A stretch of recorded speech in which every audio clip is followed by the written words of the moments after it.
ಶ್ರೀ ಕನಕದಾರ ಸ್ತೋತ್ರಂ. ವಂದೇ ವಂದಾರು ಮಂದಾರಮಿಂದಿರಾನಂದಕಂದಲಂ ಅಮಂದಾನಂದ ಸಂದೋಹ ಬಂಧುರಂ ಸಿಂಧೂರಾನನಂ.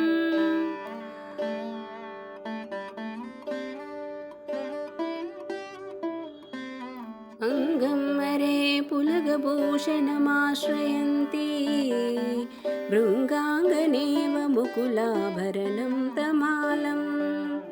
ಅಂಗೀಕೃತಾ ಕಿಲ ವಿಭೂತಿರಪಾಂಗಲೀಲಾ ಮಾಂಗಲ್ಯದಾಸ್ತು ಮಮ ಮಂಗಲದೇವತಾಯಾಃ. ಮುಗ್ಧಾ ಮುಹುರ್ವಿದದತಿ ವದನೆ ಮುರಾರೇ ಪ್ರೇಮತ್ರಪಾ ಪ್ರಣಿಹಿತಾನಿ ಗತಾಗತಾನಿ. ಮಾಲಾದೃಶೋರ್ಮಧುಕರೀವ ಮಹೋತ್ಪಲೇಯಾ ಸಾ ಮೇ ಶ್ರಿಯಂ ದಿಶತು ಸಾಗರ ಸಂಭವಾಯ.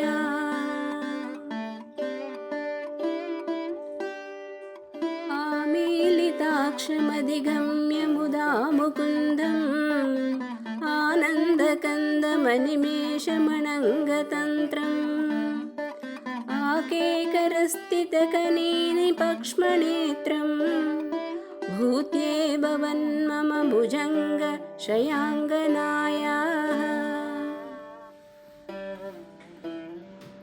ಬಾಹ್ವಂತರೆ ಮಧುಜಿತಃ ಶ್ರಿತಕೌಸ್ತುಭೇಯಾ ಹಾರಾವಲೀವ ಹರಿನೀಲಮಯೀ ವಿಭಾತಿ. ಕಾಮಪ್ರದಾ ಭಗವತೋऽಪಿ ಕಟಾಕ್ಷಮಾಲಾ ಕಲ್ಯಾಣಮಾವಹತು ಮೇ ಕಮಲಾಲಯಾಯಾಃ.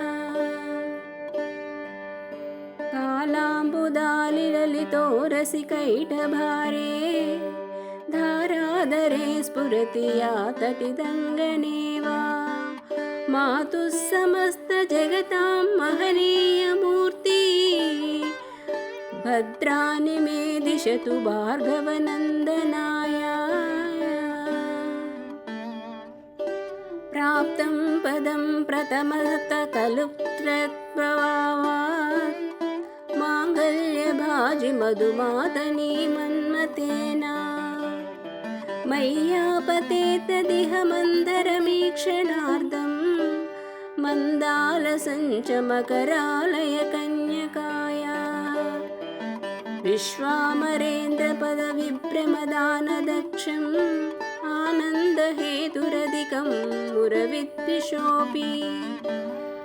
ಈಶಾನ್ಯಷೀಧತು ಮಯಿ ಕ್ಷಣಮೀಕ್ಷಣಾರ್ಧಂ ಇಂದೀವರೋದರ ಸಹೋದರಮಿಂದಿರಾಯಾಯಃ. ಇಷ್ಟಾವಿಶಿಷ್ಟಮತಯೋऽಪಿ ಯಯಾ ದಯಾರ್ತಾ ದೃಷ್ಟಾ ತ್ರಿವಿಷ್ಟಪಪದಂ ಸುಲಭಂ ಲಭಂತೆ.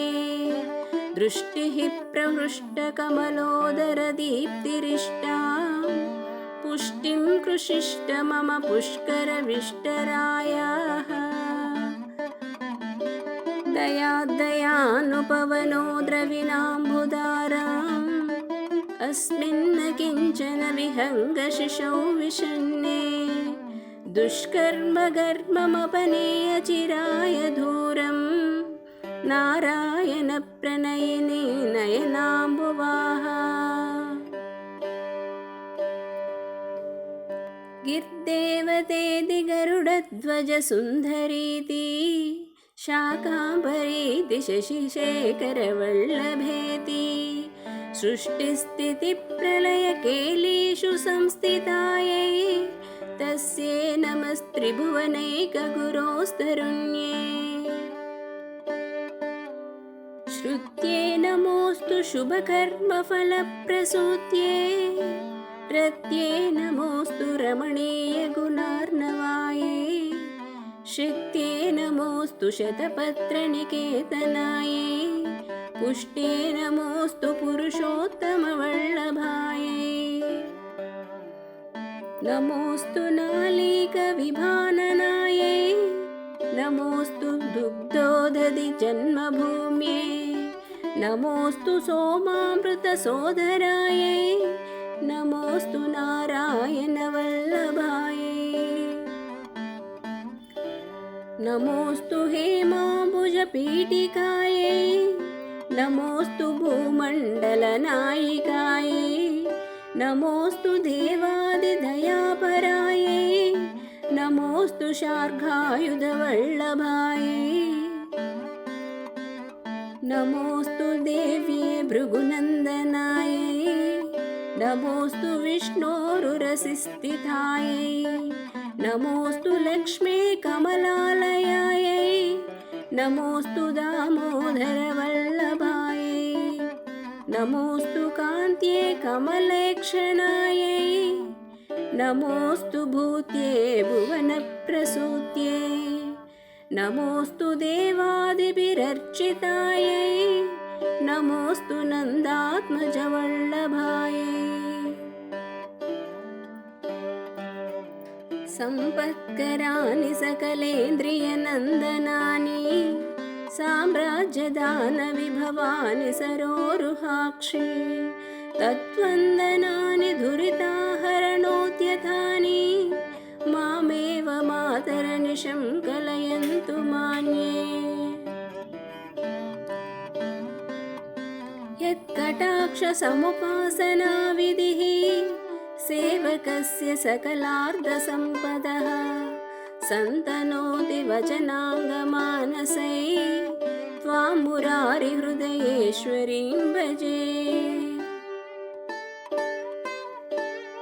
सरसिजनिलये सरोजहस्ते, धवलतमां शुकगन्धमाल्यशोभे, भगवती हरिवल्लभे मनोज्ञे, त्रिभुवनभूतिकरी प्रसीद मह्यम्।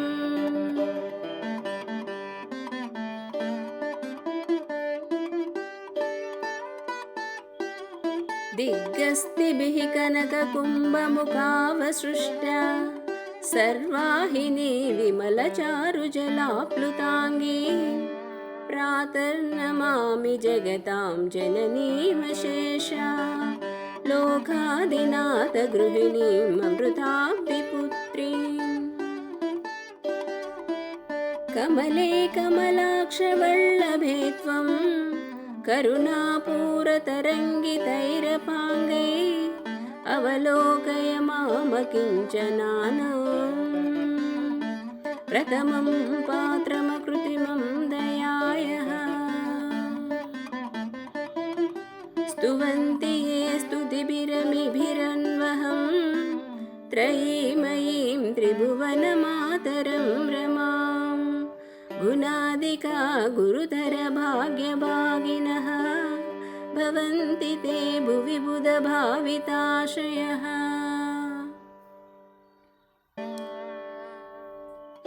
सुवर्णधारस्तोत्रं यच्शङ्कराचार्यनिर्मितं, त्रिसन्ध्यं य पठे नित्यं स कुबेरसमो भवेत्।